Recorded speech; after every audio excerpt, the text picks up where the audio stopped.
Thanks for coming down here, guys. Really appreciate it. Again, real quick, I'm Scott Pioli. I'm the general manager, and I know Romeo, the head coach, is going to address you guys at the end of the day. I want to thank you guys for being here, first of all. This is a pretty cool day because all you guys are local guys, so to speak, and I just know I wish I would have had the opportunity when I was coming out of college to work out for my home team and my home facility, and truthfully, I wish I could have come out to the Chiefs and done that.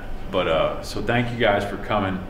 Just enjoy yourselves today. It's a business day, but I also want you guys to enjoy this a little bit because it's a special day. I mean, it really is. It's cool to have you guys here. We enjoy this day. This is one of those business days that we've had each year that we actually, again, it's work for us, it's business for us, but we enjoy it. And we enjoy having you guys in here and want to thank you guys for being here. Hopefully I'll get a chance to spend a little bit of time with each one of you guys individually, even if it's a 5-minute hello handshake, but want to get to know you guys and use this time well, guys. I'm just noticing here, you guys are the first ones to be wearing Chiefs jersey with the Nike logo on the side. Wow, look at this. So you guys can tell people you're first. You're the first guy wearing a Chiefs jersey with the Nike logo on it. That's excellent. Well, listen, enjoy yourselves today. I know it's going to be a busy day, and take this thing seriously because every year we will find someone that's here that can somehow, some way, to some degree help us. So thank you for coming, and let's get down to business. All right, guys? All right. Appreciate it.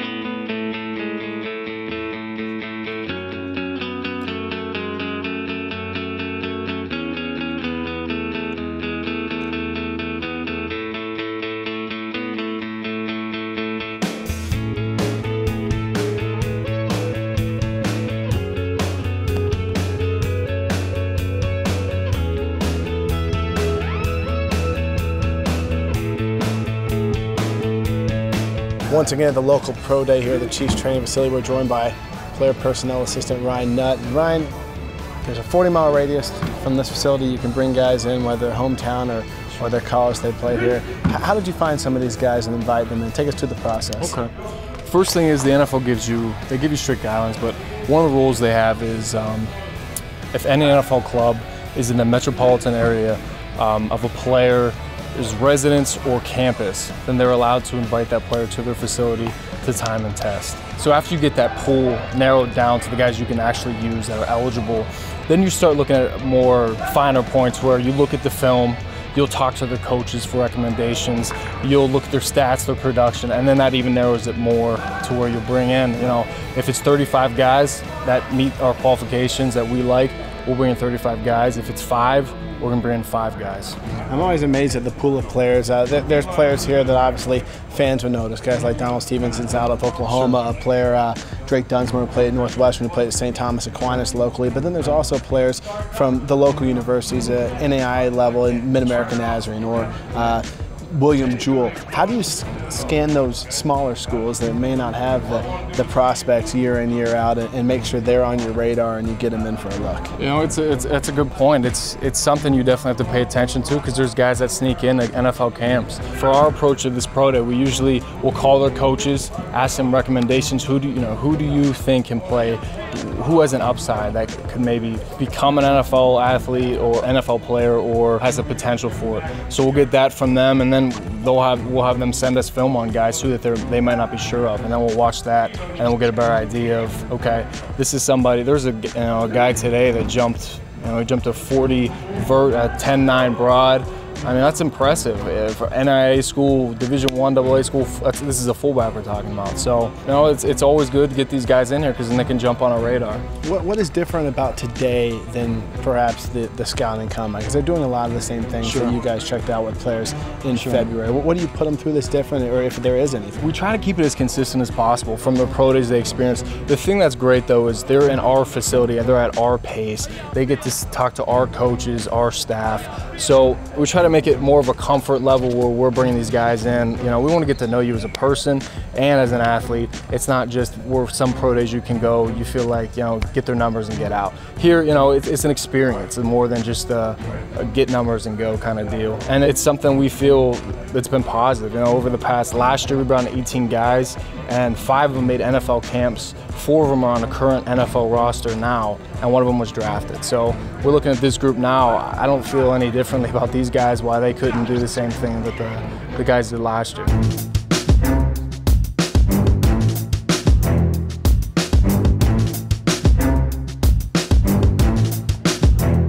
We're inside the Chiefs' local pro day with player personnel assistant Ryan Poles. Ryan, tell us just in general what you put the guys through today.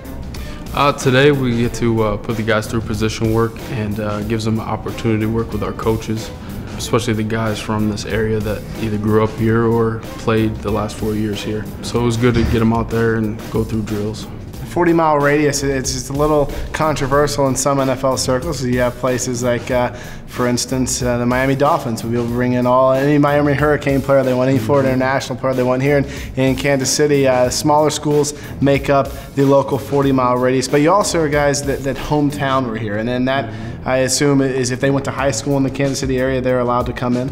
Yeah, that's correct. Anyone from the metro area gets to come out and participate, or if they went to school in the local area. You would obviously like Kansas guys in Kansas State, but we have some good guys to work with, especially this year. You had 17 guys in here, and they don't count towards the 30 visits you get to bring in. Is there any difference between the 30 visits that you bring in and this pro day, or is it the same type of thing each time? Actually, I think it's better. You get guys to get on the field and work out. We can't do that with the 30 visit guys. But at the same time, as far as the interaction with the coaches, it's about the same. You're a guy who had a free agent workout when you were playing ball with the Chicago Bears, and I think fans here, free agent visit, pro day workout, college visit. What's the difference then between what the free agents go through when they come here versus what a pro day is like for a college player? Yeah, mostly the free agents will go through a position work, and we won't run the 40 or do the combine drills that you saw today. So that's a little bit different in that aspect, but as far as the position work, it's about the same. Hey guys, how you doing? How you doing, sir? Hey, thanks for coming by to work out. We really appreciate this. I think that you'll find that exposure in this business is one of the things that can help you. The more exposure you get, the better opportunity you might have as you go down the road. So by you guys coming out here, getting on tape and getting the exposure, like I say, the whole staff was here. Everybody's watching. As we go down this road, you just never can tell which one of us will be back. Okay, just never know. And my man over here is asking about the jersey. Get to keep it. All right, if I bring you back, I'll let you keep it. Okay. 65 toss power trap.